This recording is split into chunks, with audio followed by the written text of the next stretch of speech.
ತಾಯಿಯ ಕಣ್ಣಿನಲ್ಲಿ ನೀರು ಬರಬೇಕಾ? ಅಳಬಾಡ ತಾಯಿ ಅಂತ ಅಂದ್ರು ಯಾರು? ಭಗತ್ ಸಿಂಗ್. ಅವಾಗ ತಾಯಿ ಅಂತಾಳೆ ವಿದ್ಯಾವತಿ, ಬಹಳ ಕಣ್ಣೀರು ಹಾಕ್ತಾ ಇದ್ರು. ಭಗತ್ ಸಿಂಗ್ ನೇಣಗಪ್ಪಿ ಹೊಟ್ಟಿದ್ದ, ಯಾವ ತಾಯಿಗೆ ಸಂಕಟ ಆಗಂಗಿಲ್ಲ.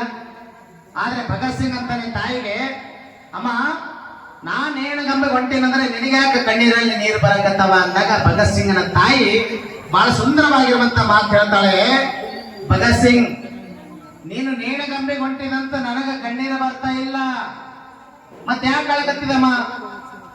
ನೀನು ನೇಣಗಂಬೆ ಹೊಂಟಿದಂತ ನನಗೆ ಕಣ್ಣೀರು ಬರ್ತಾ ಇಲ್ಲ, ಯಾಕೆ ಕಣ್ಣೀರು ಬರ್ತಾ ಇದಾವಂದ್ರ ನನಗ ಈ ಗರ್ಭ ಒಂದೇ ಭಗತ್ ಸಿಂಗ್ ನನ್ನ ಹೆರಲು ಅನುಕೂಲ ಮಾಡ್ತು. ನನ್ನ ಗರ್ಭ ಇನ್ನು 4-5 ಭಗತ್ ಸಿಂಗ್ ನನ್ನ ಹೆರಲು ಅನುಕೂಲ ಮಾಡಿ ಕೊಟ್ಟಿದ್ದು ದೇಶಕ್ಕಾಗಿ ಸಮರ್ಪಣೆ ಮಾಡಿದ್ದ ಅಂತ ಹೇಳ್ತಾರೆ. ಹಂಗ ವಿದ್ಯಾವತಿ ತಾಯಿ ಹಂಗ ನಿಮ್ಮ ಜೀವನದಲ್ಲಿ ನಾವು ಸಂಘಟನೆ ಆಗೋಣ, ಸಂತಾನ ಪ್ರಾಪ್ತಿಯನ್ನು ಮಾಡೋಣ, ಸಂಘಟನೆ ಮಾಡೋಣ. ಅದ್ರ ಜೊತೆಗೇನೆ ವಿಶೇಷವಾಗಿ ಸನಾತನ ಧರ್ಮ ಎಲ್ಲರಿಗೂ ಕೂಡ ಸುಖವನ್ನ ಬಯಸುವಂತ ಧರ್ಮ ಇದು. ಬೇರೆ ಧರ್ಮಗಳು ಸುಖ ಬಯಸ್ತಿರ್ಬೋದು, ಸನಾತನ ಧರ್ಮ ಎಲ್ಲಾ ಧರ್ಮಕ್ಕೂ ಸುಖವನ್ನ ಬಯಸುವಂತದ್ದು.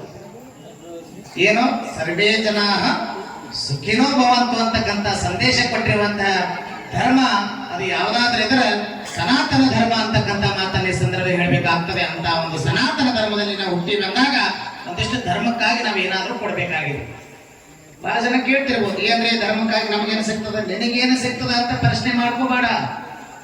ಧರ್ಮಕ್ಕೆ ನಾ ಏನು ಕೊಟ್ಟಿನಿ ಅಂತ ನೀನು ಚಿಂತನೆ ಮಾಡು. ಈ ಧರ್ಮದಲ್ಲಿ ಹುಟ್ಟಿವಿ, ನಾ ಏನು ಈ ಧರ್ಮಕ್ಕೆ ಏನು ಕೊಟ್ಟಿನಿ, ಏನು ಕೊಡ್ಬೇಕು?